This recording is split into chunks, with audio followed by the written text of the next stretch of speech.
ചലഞ്ചാണ് ഞാൻ വെക്കുന്നത്. അടുത്ത് വരാൻ പോകുന്ന CSU പരീക്ഷ കഴിയുമ്പോഴത്തേക്കും അതിൻ്റെ ഓരോ ചോദ്യവും കൊണ്ടുപോകാം. അതിനകത്ത് കുറഞ്ഞ് 2-3 ചോദ്യങ്ങൾ വെച്ച് GK എനിക്ക് അങ്ങനെ ഉറപ്പ് വരാൻ പറ്റത്തില്ല. ബാക്കിയുള്ള സബ്ജക്റ്റിൽ 1-2 ചോദ്യങ്ങൾ ഒഴിച്ചുള്ള കാര്യങ്ങൾ കംപ്ലീറ്റ് ഇതിനകത്ത് ഞാൻ പറയുന്നത്. ഒന്നുകിൽ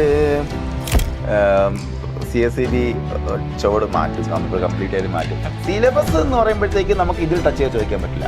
അപ്പോൾ നിങ്ങളുടെ ഒരു ഫ്രണ്ടെങ്കിലും ഉറപ്പായിട്ട് ഇത് പർച്ചേസ് ചെയ്തിട്ടുണ്ടായി. ഈ കാണുന്ന ഒരാളുടെ ഒരു സുഹൃത്തെങ്കിലും, പക്ഷെ നിങ്ങൾ പറയണമെന്നില്ല ഞാൻ സ്പെക്ട്രം മേടിച്ചത്.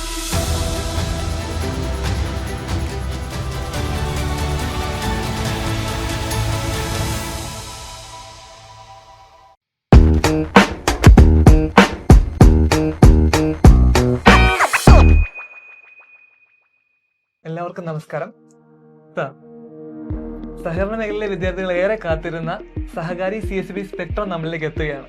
അപ്പോൾ CSEB സ്പെക്ട്രം റാങ്ക് ഫയൽ എത്തുമ്പോൾ എന്താണ് സ്പെക്ട്രം, അതിൽ എന്തൊക്കെയാണ് എന്ന രീതിയിൽ വലിയ രീതിയിൽ ആശങ്കകളുണ്ട് കുട്ടികൾക്ക്. സാർ, ആശങ്കകൾ എന്ന് മാത്രം പറഞ്ഞാൽ പോരാ, നമുക്ക് വെബിനാറൊക്കെ എടുക്കുമ്പോഴത്തേക്ക് എന്റെ കഴിഞ്ഞ ദിവസം സാറേ എന്റെ ഇൻഡെക്സ് ഒന്ന് കാണിക്കാം.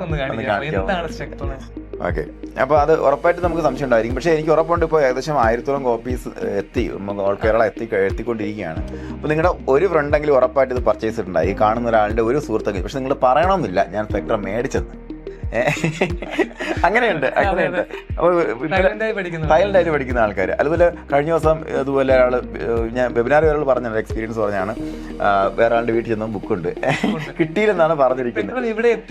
അതെ. അപ്പം കിട്ടിയവർ മറച്ചു വയ്ക്കുന്നുണ്ട്. കാരണം വേറെ ഒന്നുമല്ല.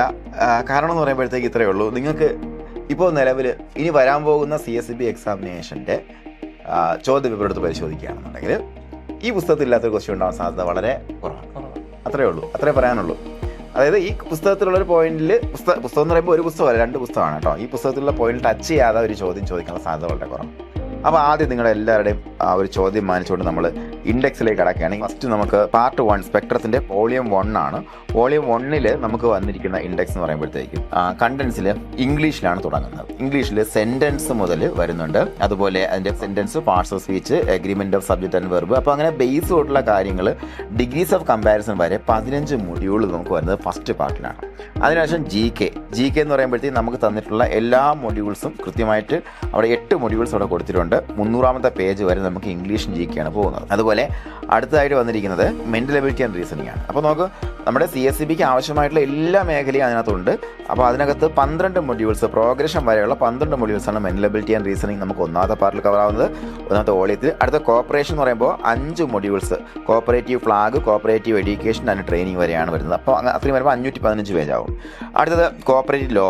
കോപ്പറേറ്റ് ലോയിൽ നമ്മൾ 10ാമത്തെ മൊഡ്യൂളിൽ KCS act chapter 8 part A, KCS rules chapter 8, audit of cooperative society section 63 മുതൽ 64 വരെയുള്ള അവരെ റൂള് 64 മുതൽ 65 വരെ വരുമ്പോഴത്തേക്കും 757 പേജ് ആകും. പിന്നെ വരുന്ന അക്കൗണ്ടിങ്ങിൻ്റെ മൊഡ്യൂൾസ് ആണ്. അക്കൗണ്ടിങ് എടുക്കുമ്പോഴത്തേക്കും മൊത്തം 4 modules, final accounts and adjustments വരെ വരുമ്പോഴത്തേക്കും നമുക്ക് 892 പേജ് ആകും. പിന്നെ വരുന്നത് ബാങ്കിങ്ങിൻ്റെ മൊഡ്യൂൾസ് ആണ്. മൊത്തം 10 മൊഡ്യൂൾസ് ആണ് കവർ ചെയ്യുന്നത്. അതുകൂടെ കവർ ആകുമ്പോഴത്തേക്കും നമുക്ക് എത്ര വരും? 1129 പേജുകൾ കവർ ആവും. ഇനി നമുക്ക് 2ാമത്തെ വോളിയത്തിലേക്ക് കിടക്കാം. 2ാമത്തെ വോളിയം എടുക്കുമ്പോഴത്തേക്ക് അതിൻ്റെ കണ്ടിന്യൂഷൻ ആണ് കേട്ടോ. അപ്പോൾ ആദ്യത്തെ പാർട്ട് നമ്മൾ ഇംഗ്ലീഷ് ഗ്രാമറാണ് കണ്ടത് അല്ലേ. 2ാമത്തെ നമ്മൾ വൊക്കാബുലറിയാണ്. 1ാമത്തെ പാർട്ട് തൊട്ട് മൊത്തം 11 എണ്ണം അല്ലെ വൊക്കാബുലറി കൊടുത്തത്. അപ്പോൾ അബ്രീവിയേഷൻ വരെ വരുമ്പോൾ 97 പേജ് ആവും. പിന്നെ GKയിൽ മൊത്തം 8 പേജ് വരുമ്പോഴത്തേക്ക് 231 പേജ് വരും. 8 മൊഡ്യൂളാണ് കേട്ടോ. അതുപോലെ മെൻ്റൽ എബിലിറ്റി വരുമ്പോഴത്തേക്ക് നമുക്ക് മൊത്തം 11 മൊഡ്യൂളാണ് ബാക്കി പെൻഡിങ് ഉള്ളത്, 304 പേജ് വരെ.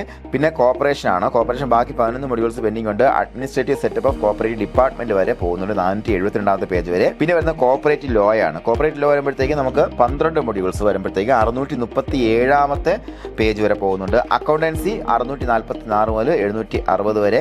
ബാങ്കിങ് വന്നിട്ട് 13 മൊഡ്യൂൾസ്, ഗ്ലോസറി വരെ വരുന്നുണ്ട്. അടുത്ത ഓഡിറ്റ് എന്ന് പറയുന്ന ഒരു മൊഡ്യൂളും കൂടി നമുക്കിവിടെ കവറായി വരുന്നുണ്ട് കേട്ടോ, ഓഡിറ്റിങ്. അപ്പോൾ ഇത്രയാണ് നമ്മുടെ ഇതിൻ്റെ കണ്ടൻസ് എന്ന് പറയുമ്പോഴത്തേക്കും. ഇപ്പം നമ്മൾ കണ്ടൻസ് എല്ലാവരും കണ്ടേ. ഓക്കെ, അപ്പോൾ കണ്ടൻസുമായി ബന്ധപ്പെട്ട സംശയങ്ങൾ തീർന്ന്. സാർ, അപ്പോൾ നമ്മൾ കണ്ടതിൽ 2100 പരം പേജ് വെച്ച് അത്രയ്ക്ക് വലുതാണ് സ്പെക്ട്രം റാങ്ക് ഫയൽ.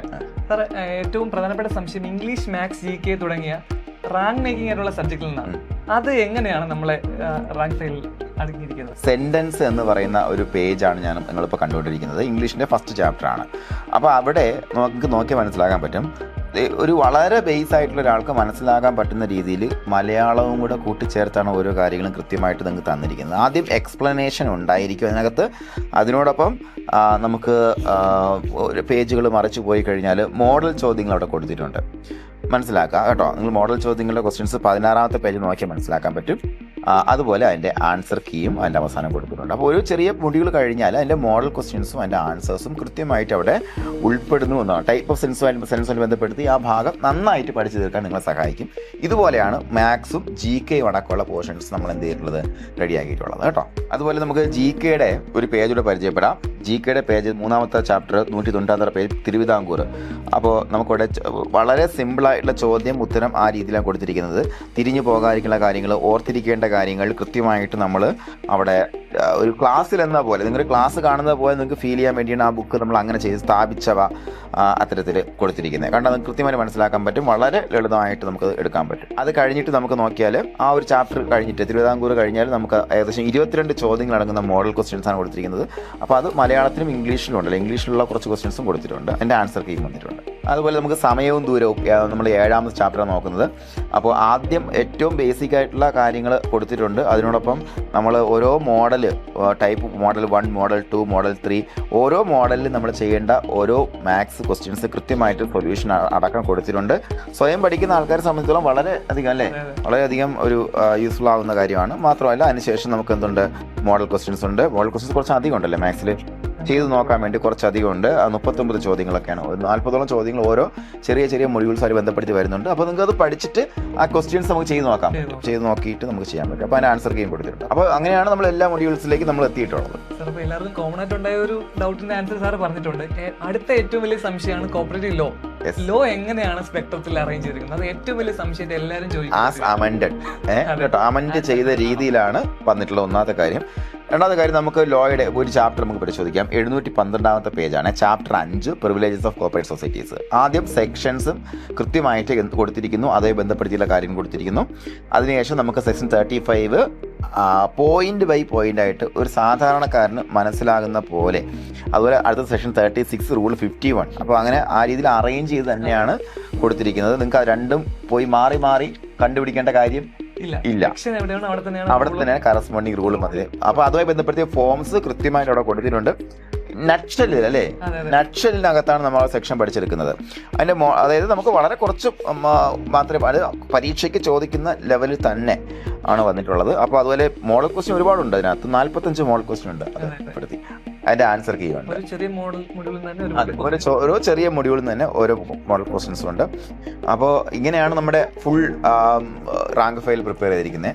നിങ്ങളുടെ ഫ്രണ്ട്സ് നിങ്ങൾക്ക് കാണിച്ചു തരണമെന്നില്ല, അതുകൊണ്ട് കൂടെയാണ് നമ്മളിപ്പോൾ ഇങ്ങനെ ഒരു ഇത് കാണിച്ചു തരുന്നത്. സാർ, അപ്പോൾ അത്രത്തോളം നല്ല രീതിയിലാണ് മൊഡ്യൂൾസിൽ സെറ്റ് ചെയ്തിരിക്കുന്നത്. അപ്പോൾ അടുത്തതായിട്ടുള്ള സംശയം, എങ്ങനെയാണ് നമ്മുടെ സിലബസ് ഈ സ്പെക്ട്രത്തിൽ അറേഞ്ച് ചെയ്തിരിക്കുന്ന രീതിയിലാണ്? എങ്ങനെയാണ് സിലബസ് സ്പെക്ട്രത്തിൽ വന്നിരിക്കുന്നത് സാർ? ഓക്കെ, സിലബസ് എന്ന് പറയുമ്പോൾ നമുക്ക് CSEയുടെ വെബ്സൈറ്റിൽ പോയി നിങ്ങൾക്ക് എല്ലാവർക്കും ഡൗൺലോഡ് ചെയ്യാൻ സിലബസ്, ക്ലർക്കിന്റെയും അതുപോലെ അസിസ്റ്റന്റ് സെക്രട്ടറിയുടെയും. അപ്പോൾ അസിസ്റ്റന്റ് സെക്രട്ടറി പരീക്ഷയ്ക്ക് വേണ്ടി വേറൊരു കോച്ചിങ്ങോ വേറൊരു ബുക്ക് എടുക്കേണ്ട ആവശ്യം വരാൻ പാടില്ല എന്നുള്ളതാണ് നമ്മളൊരു വിഷൻ എന്ന് പറയുമ്പോഴത്തേക്ക്. അപ്പോൾ 2 കോഴ്സായിട്ട് നമ്മൾ നടത്തുന്നില്ല. പഠിപ്പിക്കുമ്പോഴത്തേക്ക് അസിസ്റ്റന്റ് സെക്രട്ടറി ലെവലിൽ തന്നെയാണ് പഠിപ്പിക്കുന്നത്. അപ്പോൾ നമുക്ക് എന്തായാലും അഡീഷൻ മാത്രമല്ല വരുന്നത്. മാത്രമല്ല നമുക്ക് ഓഡിറ്റിങ്ങിന്റെ മൊഡ്യൂൾ അസിസ്റ്റന്റ് സെക്രട്ടറി മാത്രമേ ഉള്ളൂ. ഓഡിറ്റിങ്ങിന്റെ മൊഡ്യൂൾ എന്ന് പറയുമ്പോഴത്തേക്കും അത് ഏറ്റവും അവസാനം അതും കൂടെ ഉൾപ്പെടുത്തിയാണ് പോകുന്നത്. അപ്പോൾ നമുക്ക് ഈ 2 പരീക്ഷയ്ക്കും കൂടെ വേണ്ടിയിട്ട് ഒറ്റ ബുക്കും ഒറ്റ കോഴ്സുമാണ് സഹകാരിയുടെ. അതിനകത്ത് വേറൊരു വ്യത്യാസമില്ല എന്നുള്ളതാണ്. അപ്പോൾ അസിസ്റ്റന്റ് സെക്രട്ടറിയുടെ സിലബസ് എങ്ങനെയാണ് പോകുന്നത്, അത് 2ആയി ഡിവൈഡ് ചെയ്തിട്ടാണ് എന്ത് ചെയ്തിട്ടുള്ളത്, 2 ബുക്കിൽ ഉൾപ്പെടുത്തിയിട്ടുള്ളത്. അതും കറക്റ്റ് നടുക്ക് വെച്ച് മാക്സിമം സ്പ്ലിറ്റ് അപ്പ് ചെയ്തിട്ടുണ്ട്. അങ്ങനെയാണ് ചെയ്തിരിക്കുന്നത്. അപ്പോൾ നമുക്ക് ഒരു ബുക്ക് പഠിച്ചു തീർക്കുന്ന ഒരാളെ സംബന്ധിച്ചോളം നിങ്ങൾ എല്ലാ സബ്ജക്റ്റിൻ്റെയും ഒരു പകുതി ടോപ്പിക്ക് കവർ ആവും അല്ലേ. 2ാമത്തെ ബുക്ക് പഠിക്കുമ്പോഴത്തേക്ക് എല്ലാ സബ്ജക്റ്റിൻ്റെയും ബാക്കിയുള്ള ടോപ്പിക്കും കവർ ആവും. അങ്ങനെയാണ് അതിൻ്റെ ഒരു അറേഞ്ച്മെന്റ് ചെയ്തിട്ടുള്ളത്. അപ്പോൾ സാറ് പറയുന്നത് പോലെ ബുക്ക് പലയിടങ്ങളിൽ എത്തി തുടങ്ങുന്നതേ ഉള്ളൂ അല്ലേ. അപ്പൊ ഇത് എങ്ങനെ ഓർഡർ ചെയ്യാം? ഇത് ബുക്ക് സ്റ്റാൾ വഴി കിട്ടുമോ? അത്തരത്തിലുള്ള സംശയങ്ങളും ചോദിക്കുന്നുണ്ട്. എങ്ങനെയാണ് സാർ? ഓക്കെ. അപ്പോൾ നമുക്ക് നിലവിൽ ഇതിന്റെ പ്രൈസ് വന്നിട്ടുള്ളത് നമുക്ക് അറൗണ്ട് ഒരു 3000 റേഞ്ചാണ് വന്നിട്ടുള്ളത്. പക്ഷേ നമുക്ക് എപ്പോഴും ആ ഒരു കാരണം കൊണ്ടാണ് നമ്മൾ പുറമെ ബുക്ക് സ്റ്റാളിലേക്ക് ഇത് സെല്ല് ചെയ്യാത്തത്. അപ്പോൾ കാരണം എന്ന് പറയുമ്പോൾ അവർ മിക്കവാറും 3000 ഇത് സെല്ല് ചെയ്യുക. പക്ഷെ നമ്മൾ ആ ഒരു പ്രിന്റ് കോസ്റ്റിനാണ് നിങ്ങൾക്ക് ഇപ്പോൾ നിലവിൽ ഇത് സെല്ല് ചെയ്തുകൊണ്ടിരിക്കുന്നത്. കാരണം എന്ന് പറയുമ്പോഴത്തേക്കും സഹകാരിയുടെ ഒരു വർക്കിംഗ് രീതി പറഞ്ഞു വരുമ്പോഴത്തേക്കും ഒരു ചാരിറ്റബിൾ പോലെയാണ്. മാക്സിമം നമ്മൾ ആ ഒരു രീതിക്ക്. അപ്പോൾ അതുകൊണ്ട് തന്നെ ഇപ്പോൾ നിലവിൽ ഡയറക്റ്റ് നമ്മുടെ വെബ്സൈറ്റ് വഴി മാത്രമേ നമുക്കിപ്പോൾ സെയിൽസ് ഉള്ളൂ. അപ്പോൾ വെബ്സൈറ്റ് sahakari-raceplus.com എന്ന് നിങ്ങൾ ഗൂഗിളിൽ സെർച്ച് ചെയ്യുക. നമ്മുടെ വെബ്സൈറ്റ് വിസിബിൾ ആവും. വെബ്സൈറ്റ് ക്ലിക്ക് ചെയ്യുമ്പോഴത്തേക്ക് അവിടെ പബ്ലിക്കേഷൻ എന്ന് പറയുന്ന ഒരു പോർട്ടൽ ഉണ്ടായിരിക്കും. അതിൽ ക്ലിക്ക് ചെയ്യുമ്പോൾ നമുക്ക് നിലവിലുള്ള ബുക്സ് എല്ലാം അവിടെ നമുക്ക് അവൈലബിൾ ആവും. അതിൽ നിങ്ങൾ സ്പെക്ട്രം സെലക്ട് ചെയ്യുക. സ്പെക്ട്രം സെലക്ട് ചെയ്തതിന് ശേഷം നിങ്ങൾ സഹകാരി സ്റ്റുഡൻ്റ് ആണെന്നുണ്ടെങ്കിൽ നിങ്ങൾ അവിടെ നിങ്ങൾ ആപ്പ് എടുത്തിരിക്കുന്ന രജിസ്റ്റർ ചെയ്തിരിക്കുന്ന ഫോൺ നമ്പർ കോഡായിട്ട് കൊടുക്കുക. ഇല്ല എന്നുണ്ടെങ്കിൽ നമുക്ക് 2 റേറ്റ് ഉണ്ടായിരിക്കും. ചെറിയൊരു വ്യതിയാനം ഉണ്ടായിരിക്കും 2 റേറ്റ് തമ്മിൽ. ചെറുതല്ല, ഇച്ചിരി വലിയ വ്യതിയാനമാണല്ലേ. ഓക്കെ, സഹകാരി സ്റ്റുഡൻസിനും പുറത്തുനിന്നുള്ള സ്റ്റുഡൻസിനും വ്യത്യസ്തമായിട്ടുള്ളതായിരിക്കും. സഹകാരി സ്റ്റുഡൻ്റ് ആണെന്നുണ്ടെങ്കിൽ ആ നമ്പർ അവിടെ കൊടുത്താൽ മതി. ബാക്കി നമുക്ക് വരുന്നത് ഫോം ആയിരിക്കും. ആ ഫോം കൃത്യമായി ഫില്ല് ചെയ്തിട്ട് അവിടെ തന്നെ പേയ്മെൻറ്റ് കംപ്ലീറ്റ് ചെയ്യാനുള്ള സൗകര്യം ഉണ്ടായിരിക്കും. ഇത് നമുക്ക് ബാങ്ക് വഴി നടക്കുന്ന പ്രോസസ്സ് ആയതുകൊണ്ട് തന്നെ പ്രത്യേകിച്ച് നമുക്ക് ഒരു ഡിലേയോ അല്ലെങ്കിൽ മിസ്സിങ്ങോ ഒന്നും ഇതുവരെ വന്നിട്ടില്ല. നല്ലൊരു പ്രോസസ്സാണ്. നിങ്ങൾക്കൊരു 4 മുതൽ 5 വർക്കിംഗ് ഡേ ആയിരിക്കും ഈ ബുക്ക് കൈ കിട്ടാൻ വേണ്ടി എടുക്കാൻ സാധ്യതയുള്ളത്. ചിലപ്പോൾ അതിന് 6 വർക്കിംഗ് ഡേ പോകാം. എന്നാലും നമ്മൾ വീട്ടിലേക്ക് എത്തിക്കുന്ന തരത്തിൽ നമ്മൾ ഇന്ത്യ പോസ്റ്റ് വഴിയാണ് ഇവിടുന്ന് ഡെലിവറി ചെയ്യുന്നത്. കോസ്റ്റ് കൂടുതലാണെന്നുണ്ടെങ്കിലും വീട്ടിലേക്ക് തന്നെ നിങ്ങൾക്ക് എത്തിക്കാൻ പാകത്തിനുള്ള ഡെലിവറിയാണ് ഇവിടെ അറേഞ്ച് ചെയ്തിരിക്കുന്നത്. അപ്പോൾ ഇങ്ങനെയാണ് ഈ ബുക്ക് വാങ്ങേണ്ടത്. ബുക്ക് വാങ്ങിയിട്ട് തലയണ ആയിട്ട് വെക്കാൻ പാകത്തിനുള്ള സൈസ് ഉണ്ട്. അങ്ങനെ ഉപയോഗിക്കരുത് ആരും കേട്ടോ. ബുക്ക് വാങ്ങി എന്ത് ചെയ്യണം, ഒരു ദിവസം കൃത്യമായിട്ട് നമ്മളൊരു 10 പേജെങ്കിലും പഠിച്ചിരിക്കണം. അങ്ങനെ പഠിക്കുകയും ചെയ്യണം. അല്ലെങ്കിൽ ഓരോ മൊഡ്യൂളെങ്കിലും പഠിച്ചിട്ട് അതിൻ്റെ ക്വസ്റ്റ്യൻസ് വർക്കൗട്ട് ചെയ്ത് നോക്കണം. അങ്ങനെ ചെയ്തു വരണം. പക്ഷേ സഹകാരിയുടെ കോഴ്സ് എടുത്ത കുട്ടിക്കാണെന്നുണ്ടെങ്കിൽ കോഴ്സ് എത്രത്തോളം ബുക്കുമായി ചേർന്ന് പോകുന്നു, അതൊരു ചോദ്യം എല്ലാവർക്കും ഉണ്ട്. എല്ലാവരും ചോദിക്കുന്ന ക്വസ്റ്റ്യനാണ്, എങ്ങനെ ഇത് ബുക്ക് വേറെയാണോ അതേ കോഴ്സിൽ രണ്ടാണോ. അപ്പം നിങ്ങൾക്ക് ഈ ഒരു പേജ് എടുത്ത് നോക്കിയാൽ മനസ്സിലാക്കാൻ പറ്റും. ഇതിനിടയ്ക്കൊക്കെ സ്ഥലമുണ്ട്. നിങ്ങളൊരു ക്ലാസ് കാണുമ്പോഴത്തേക്ക് റോബർട്ടോവൻ്റെ ക്ലാസ് കാണുമ്പോഴത്തേക്ക് എന്ത് ചെയ്യുക, നമുക്ക് ഈ പേജ് ഓപ്പൺ ചെയ്ത് വയ്ക്കുക. അപ്പോൾ ഇൻ കേസ് സാറ് ക്ലാസ്സിൽ അഡീഷണൽ പോയിന്റ് പറയുകയാണെങ്കിൽ അതൊന്ന് എഴുതി വയ്ക്കാം. അതിനോടൊപ്പം നിങ്ങൾ ആ ബുക്ക് കയ്യിൽ വെച്ചുകൊണ്ട് ആ ക്ലാസ് കാണുമ്പോഴത്തേക്കും നിങ്ങൾക്ക് എന്ത് ചെയ്യാൻ പറ്റും, ഈ കാര്യങ്ങൾ ഈ ലിസണിങ്ങും അതുപോലെ ഈ വിഷനും കൂടെ കണക്റ്റ് ആകുമ്പോഴത്തേക്കും നമുക്ക് സ്വന്തം നമ്മൾ എഴുതിയ നോട്ട് പോലെ ആവും എന്നുള്ളതാണ്. ഇടയ്ക്ക് നമ്മൾ അണ്ടർലൈൻ ചെയ്യുന്നു, ഒരു കുറി വരെ ഇടുന്നു അല്ലേ, അതിനകത്ത് നമ്മളൊന്ന് നോട്ട് ചെയ്യുന്നു. അപ്പോൾ അങ്ങനെ വരുമ്പോഴത്തേക്കും നിങ്ങളുടെ കൈപ്പട പതിഞ്ഞ് വന്നിട്ടുള്ള ആ ഒരു പേജ് റോബർട്ടോവൻ കഴിയുമ്പോഴത്തേക്കും അത് നിങ്ങൾ സെറ്റായി. അത് കഴിഞ്ഞ് വില്യം കിങ് എടുക്കുന്നു. മനസ്സിലായില്ലേ? അപ്പോൾ അങ്ങനെ കോഴ്സുമായിട്ട് നോട്ട് മെയിൻറ്റെയിൻ ചെയ്യുന്ന പോലെ നിങ്ങൾക്ക് ഇത് മെയിൻറ്റെയിൻ ചെയ്യാൻ പറ്റും. മാത്രമല്ല നിങ്ങൾ മഷിപ്പേനോട് എഴുതിയാലൊന്നും പടരൊന്നുമില്ല കേട്ടോ. അങ്ങനെയൊന്നും കഴിയും, ക്വാളിറ്റിയുള്ള പേപ്പറാണ്. ഓക്കെ, അപ്പോൾ എന്തായാലും അതുപോലെ നമുക്ക് പഠിക്കാൻ പറ്റും. അപ്പോൾ ക്ലാസ്സും അതുപോലെ റാങ്ക് ഫയലും ഒരുമിച്ച് അലൈൻഡ് ആണ്. നിങ്ങൾക്ക് അത്തരത്തിൽ ബുക്ക് വാങ്ങി പഠിക്കുകയാണെന്നുണ്ടെങ്കിൽ നമുക്ക് കുറച്ചധികം കോസ്റ്റ് ലാഭിക്കാൻ പറ്റും, പ്രിൻറ്റിങ് കോസ്റ്റ് ലാഭിക്കാൻ പറ്റും. കാരണം നിങ്ങൾ ഡെയിലി ഉള്ള PDF പ്രിൻറ്റ് ചെയ്യണമെന്നുണ്ടെങ്കിൽ എനിക്കൊന്ന് ഒരു പേജിൽ 1 രൂപ വെച്ചാവും അല്ലേ, 1 രൂപ വെച്ചാവും. അപ്പോൾ നമുക്ക് നോക്കിയാൽ തന്നെ നല്ലൊരു കാശ് അതിന് വേണ്ടി ചിലവാക്കാൻ സാധ്യതയുണ്ട്. പ്രിൻറ്റിങ് ആകുമ്പോഴത്തേക്ക് നമുക്ക് നല്ല കോസ്റ്റ് എഫക്റ്റീവായിട്ട് ചെയ്യാൻ പറ്റും. അതുപോലെ അതായത് കോഴ്സുമായിട്ട് കംപ്ലീറ്റ്ലി അലൈൻഡ് ആണ് ബുക്ക് എന്ന് പറയുമ്പോഴത്തേക്ക്. അപ്പോൾ സാർ, നമ്മുടെ സഹകാരിയുടെ CSB സ്പെക്ട്രത്തിന്റെ വരവോടുകൂടി സഹകരണ മേഖലയിലെ പരീക്ഷയിൽ എന്തെല്ലാം മാറ്റങ്ങൾ ഉണ്ടാവുമെന്നാണ് സാർ പ്രതീക്ഷിക്കുന്നത്? ഒന്നുകിൽ CSEB ചുവട് മാറ്റും, കംപ്ലീറ്റ് ആയിട്ട് മാറ്റും. സിലബസ് എന്ന് പറയുമ്പോഴത്തേക്ക് നമുക്ക് ഇതിൽ ടച്ച് ചെയ്ത് ചോദിക്കാൻ പറ്റില്ല.